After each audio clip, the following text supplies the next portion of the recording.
the Faithful Footsteps channel. We wanted to come back and make a video for you answering your questions and reviewing the different places that we visited, the different things that we did while we were in Alaska. We're gonna make this quick and simple. We're gonna start with the first question that we have gotten, and that is, how did the dog do? If you'll remember in the first video, I told you that we were leaving our dog with a stranger in our home. We've done something a little scary, maybe a little unconventional. We hired somebody from rover.com. It turned out just fine. I don't know how much he ate or how often she walked him or anything like that, but another time when we've gone away, we boarded him. And when we got back, he ignored us for a week, and that didn't happen this time. So apparently he got all the attention that he needed, so that worked out just fine.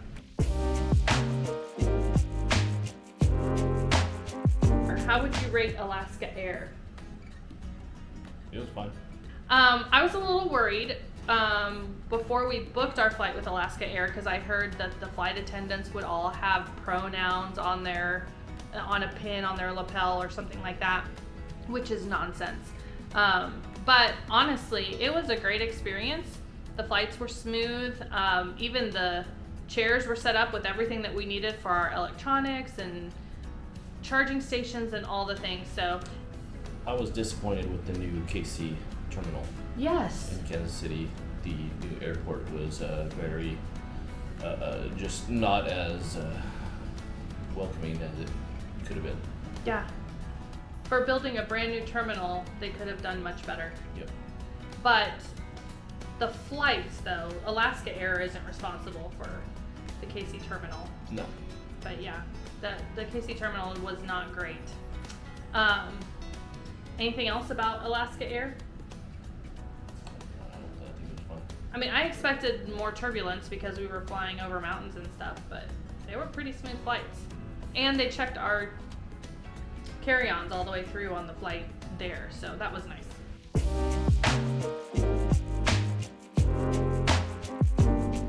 Okay, once we landed in Alaska, we went to the Airbnb. How would you rate the Airbnb? It's hard to rate things in Alaska because it's kind of a different level. You don't get the comforts of the lower 48. So it had beds and a roof. It had beds and a roof. And a bathroom and a shower. I have stayed at multiple Airbnbs, and I mean, they usually at least have all the dishes that you might need, and they have hand soap in the bathroom and that kind of stuff. This Airbnb did not have that. It wasn't clean. There were dishes in the dishwasher. We had to get the towels out of the dryer, which that's not necessarily unheard of. But the floor was very obviously not vacuumed. Things like that I don't know if that's normal, like just because you don't have all the comforts of the lower 48. But I was not impressed with our Airbnb. It was a place to sleep the one night we needed it. We did stay there twice. We stayed there at the very beginning and at the very end of the trip. And both times it was the same experience. So it wasn't great, but it served the purpose that we needed.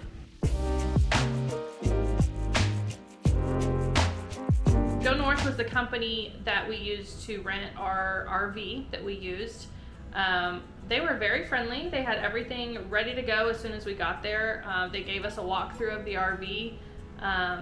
And the RV itself, how would you rate the RV itself? I thought it was all great. The whole Go North experience was great. Yeah, I agree. I think they did a great job of teaching us how to use it. And then when we returned it, like, it wasn't this high maintenance thing to return it. And we actually got money back because we didn't use the generator as much as they expected. And so yeah, I thought it was a great experience. The RV was completely stocked, had all the dishes that we needed, all the linens that we needed, everything. They went above and beyond, so I was very pleased with that experience.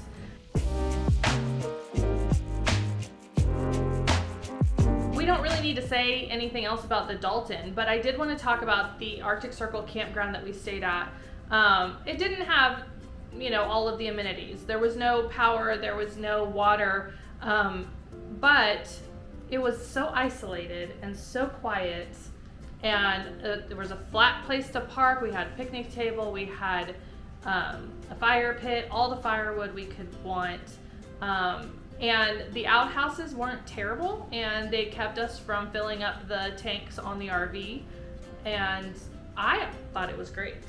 I thought it was a good experience. I mean, it was camping. It was definitely camping, even though we had the RV. But it was good. It was okay. I mean, we weren't supposed to be there, so I was a little bit disappointed that we were having to stay there to begin with. But it was fine.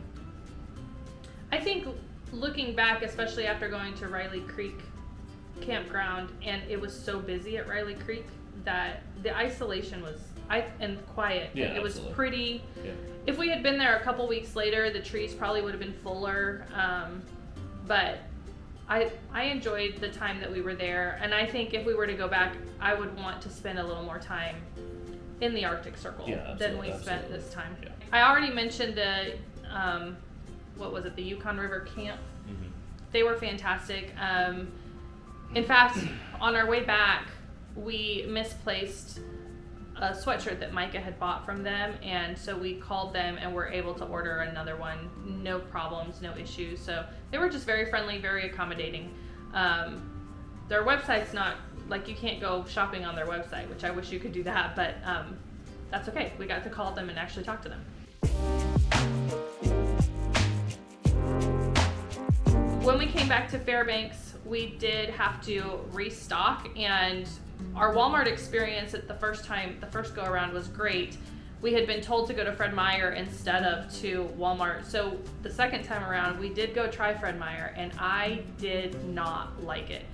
The shelves were not stocked. I didn't know the layout, so it was hard to even know where I was supposed to be looking. It was crowded. It could have just been a bad day for it, but I did not like it. We weren't able to get everything that we needed, so we had to go to Walmart anyway. What was your opinion of Fred Meyer? I thought it was fine. He thought it was fine. It's a store with stuff in it.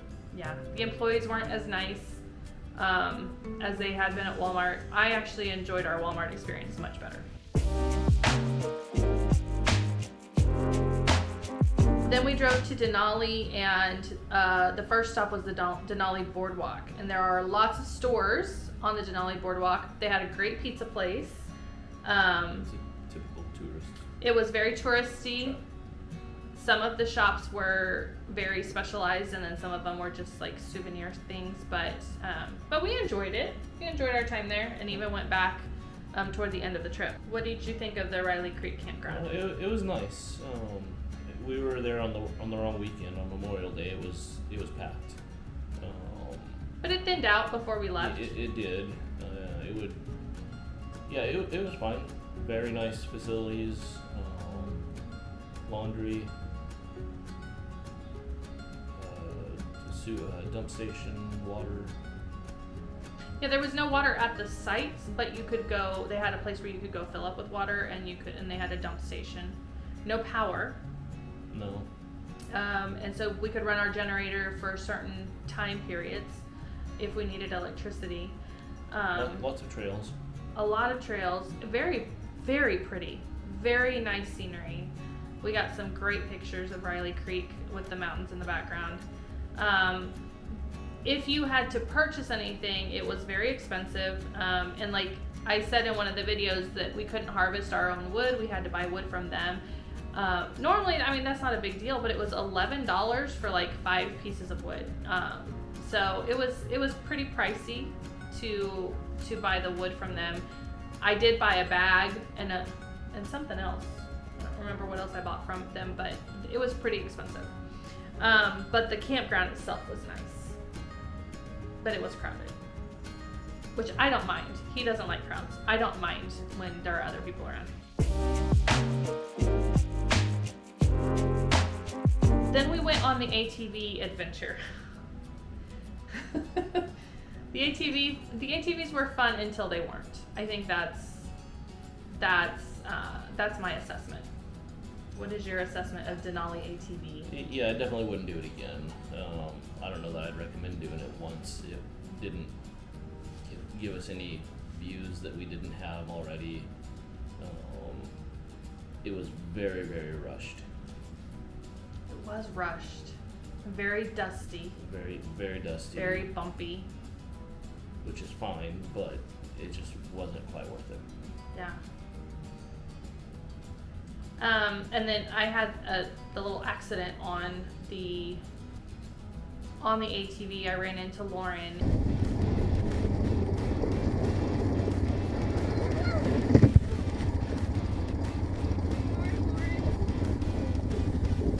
And ended up paying for a cracked taillight. Mark remembered seeing reviews from other people where the same thing had happened to them. So we're not sure if it was a setup, intentional, if it just happens often because it is so rushed and you're in a single file line. Like, I don't know. It was a single file line downhill around a curve, and the guide stopped. It just seemed just a bad idea all the way around. Yeah. So very poor judgment on Denali ATV's part. And again, whether it was on purpose or not, don't know. We don't know, but we know that it's happened more than once. So you would think they would learn, but apparently it keeps happening. So.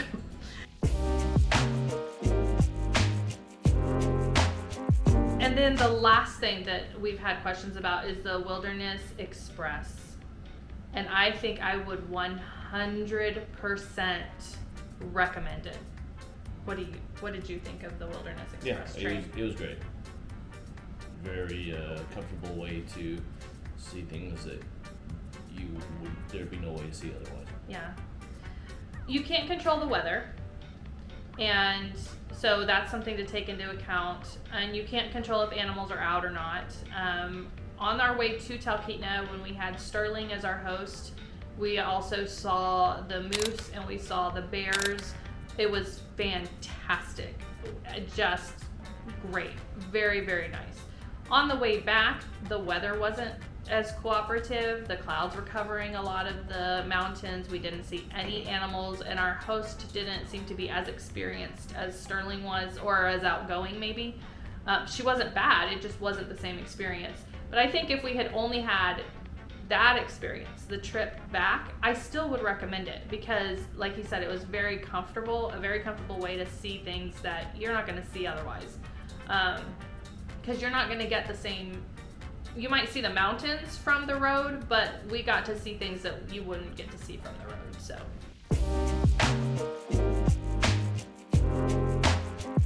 Okay, I'm going to interrupt the video real quick because I realized we forgot to talk about Talkeetna and Latitude 62, which was the place where we stayed in Talkeetna. I realized after the fact that I didn't get any footage of Talkeetna except when we met the Rainies. It's a really cute little town. It is very much a tourist town, and there were some great shops. We ended up getting most of our souvenirs from a little shop called Once Upon a Blue Moose. It was a really neat little store. The owner was really sweet. Everyone there had a story to tell. And then the place where we stayed was called Latitude 62, and it was just a room above a restaurant/bar. Very unconventional. It was like somebody had lived there. It was clean, but it was definitely lived in. It was a little uncomfortable at first, but you know, when you're in Alaska, you roll with the punches. We would stay there again, though. It was okay. It was definitely a fine place to stay. But yeah, we really enjoyed Talkeetna, and I realized we forgot to rate it, so thought I'd throw something in. And that is the last item on the list of questions and reviews. If there's anything that we didn't answer, that we didn't touch on, that you're still curious about, please reach out, let me know, and I will be happy to answer that. Did you have anything else you wanted to add? All right, we will see you in the next video.